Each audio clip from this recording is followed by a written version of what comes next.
जी हाँ दोस्तों, Aryan drug case में एक बड़ा ही चौंकाने वाला अपडेट सामने आया है। आपको बता दें कि पिछले 8 दिन से आर्यन से तो पूछताछ की ही जा रही थी। उनसे तमाम तरह के सवाल जवाब किए। इन्हीं सवालों में बात निकल कर आई कि जो इनका ड्राइवर है, आर्यन का ड्राइवर कह लीजिए या शाहरुख का ड्राइवर कह लीजिए, ये ड्राइवर भी कई सारी ऐसी बातें जानता है, कई इस तरह के खुलासे कर सकता है जो काफ़ी इंपॉर्टेंट हो सकते हैं एनसीबी के लिए। और यही वजह है कि एनसीबी ने बिना देरी किए इसको समन भेज दिया। इन ड्राइवर को इन्होंने समन भेजा और पूछताछ के लिए बुलाया। पूछताछ हुई इस ड्राइवर की, ड्राइवर से तमाम सवाल पूछे गए। ये बात निकलकर सामने आई कि उस क्रूज पर जाने से पहले आर्यन मन्नत से जब निकले थे तो भी इस गाड़ी में कुछ नशीले पदार्थों का सेवन कर रहे थे। इनके साथ कुछ एक दो लोग और भी थे। कौन लोग थे ये और अब किसकी गिरफ्तारी हुई है, इन्हीं सभी चीजों के बारे में मैं आपको अपडेट देने वाला हूं मेरी इस खास वीडियो में। वीडियो को शुरू करने से पहले आप सभी से दरख्वास्त करूंगा कि अगर आप चैनल पर नए आए हैं तो चैनल को एक सब्सक्राइब जरूर दे दीजिएगा। इसके अलावा ये वीडियो अच्छी लगे तो इसे लाइक करना भी नहीं भूलिएगा। आइए शुरू करते हैं। तो क्रूज ड्रग्स मामले में शाहरुख खान का बेटा आर्यन खान न्यायिक हिरासत में है। वहीं एनसीबी ने शनिवार को शाहरुख खान के ड्राइवर से भी पूछताछ की है। दरअसल मामला कुछ यूं हुआ था कि एनसीबी को एक खबर मिली थी कि मुंबई से गोवा एक क्रूज जा रही है और इस क्रूज पर कुछ लोग पार्टी करने वाले हैं। ये पार्टी कोई आम पार्टी नहीं होगी, इसमें रेव पार्टी की जाएगी जहां पे तमाम तरह के ड्रग्स और नशीले पदार्थों का भी इस्तेमाल किया जाएगा। जब ये इन्फॉर्मेशन एनसीबी को मिली तो एनसीबी ने अपनी टीम गठित कर इस शिप पे पहुंचने का फैसला किया। इस शिप पर जब वो पहुंचे तो वहां पे तमाम लोग इन्हें मिले और वहां पे छापेमारी में वो ड्रग्स भी मिले जिनकी बात की गई थी। साथ में कुछ कैश भी मिला है और इन तमाम लोगों की गिरफ्तारी में एक गिरफ्तारी आर्यन खान की भी हुई जो उस शिप पे उस समय मौजूद था। आर्यन खान के साथ उनका दोस्त अरबाज मर्चेंट भी मौजूद था और एक और दोस्त गुनगुन भी वहां पे मौजूद थी। इन सभी की गिरफ्तारी हुई है। अब आपको बता दें कि गिरफ्तारी के बाद से ही आर्यन काफ़ी सुर्खियों में है। आर्यन को लेकर तमाम बातें सामने आती रहती हैं। एनसीबी जो है वो उनसे पूछताछ कर रही है। एनसीबी के एक अधिकारी ने बताया कि नारकोटिक्स कंट्रोल ब्यूरो ने मुंबई से एक क्रूज जहाज से ड्रग्स जब्त के मामले में शाहरुख खान के ड्राइवर का भी बयान अब दर्ज कर दिया है। जी हाँ, आर्यन से तो बातचीत हो ही रही थी और आर्यन को जो क्रूज तक ले गया ड्राइवर था, जो शाहरुख का ड्राइवर है, उससे भी फिर पूछताछ की गई। उससे भी पूछा गया कि उस दिन रात को हुआ क्या क्या था। अब ड्राइवर को शनिवार को शाम दक्षिण मुंबई में एनसीबी कार्यालय में बुलाया गया था। अधिकारियों ने कहा कि नशीले पदार्थ रोगी एजेंसी के अधिकारियों ने उनका बयान अब दर्ज कर दिया है, जिसके बाद उसे जाने की भी अनुमति दे दी है। तो उन्हें ज़्यादा देर तक के लिए नहीं रखा गया, उनका बयान लिया गया। कुछ ऐसी इन्फॉर्मेशन एनसीबी को मिली थी जिसका जो जवाब है वो सिर्फ उस ड्राइवर के पास ही था और उस ड्राइवर को बुलाने के बाद उनसे पूछताछ की गई, तमाम सवाल किए गए और ये पूछा गया कि उस दिन हुआ क्या था, आर्यन कैसे मन्नत से उस क्रूज तक पहुंचे, क्या उस गाड़ी में भी वो कुछ कर रहे थे, क्या उस गाड़ी में उन्होंने किसी तरह का कोई नशीला पदार्थ का सेवन किया। ये तमाम सवाल थे जो उन्होंने उस ड्राइवर से पूछे और उसको फिर जाने दिया। अब एनसीबी ने शनिवार देर रात गोरगांव सहित मुंबई के उपनगरों में छापेमारी भी मार दी है। अधिकारी ने बताया है कि उन्होंने इस मामले में शुक्रवार की रात सेंटा क्रूज इलाके से शिवराज रामदास नाम के एक व्यक्ति को भी गिरफ्तार कर लिया है और इस गिरफ्तारी के पीछे सीधा सीधा हाथ क्रूज का ही है, क्योंकि क्रूज पे जो ड्रग सप्लाई हुए थे वो कहीं ना कहीं इसी शख्स ने दिए थे और आर्यन की चैट्स में भी जो बातें सामने आई है उसका भी लेना देना इसी शख्स से है और इसी वजह से इसकी भी अब गिरफ्तारी हो चुकी है। दोस्तों आपको बता दें कि अब जो गिरफ्तारियों का सिलसिला है वो तेज़ हो चला है।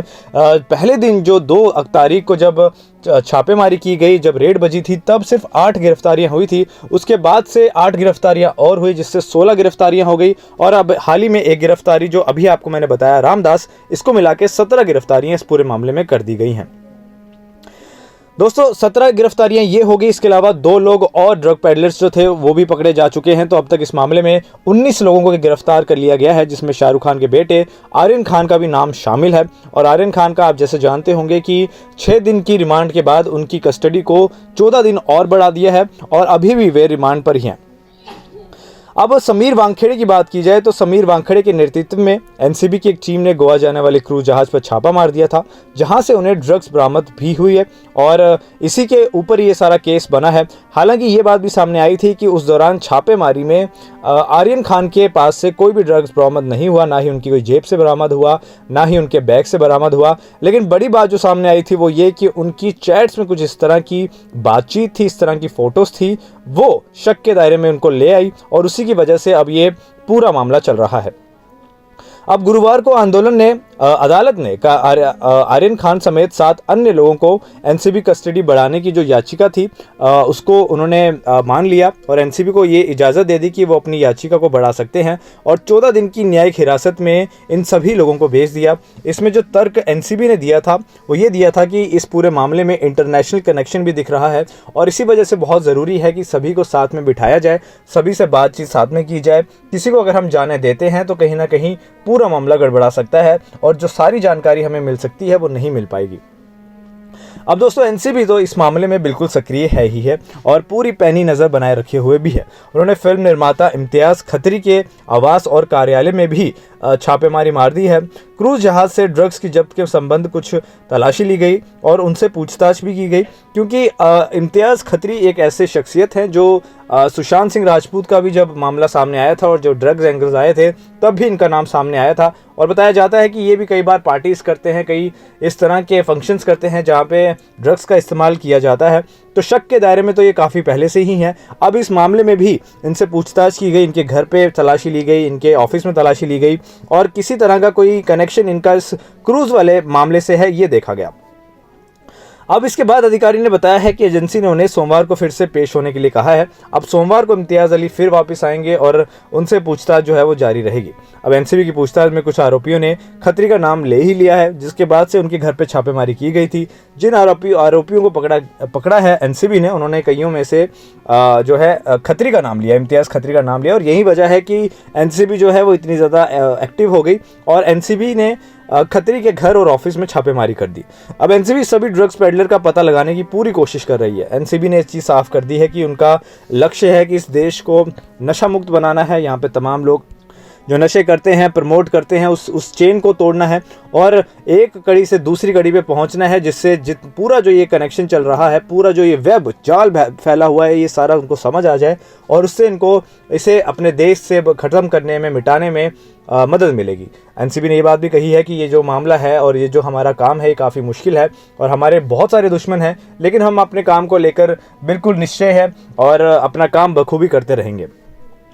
अब एनसीबी ने आर्यन खान को 2 अक्टूबर को मुंबई से गोवा जा रही क्रूज शिप पर दोस्तों के साथ ड्रग्स पार्टी करने के आरोप में गिरफ्तार किया था।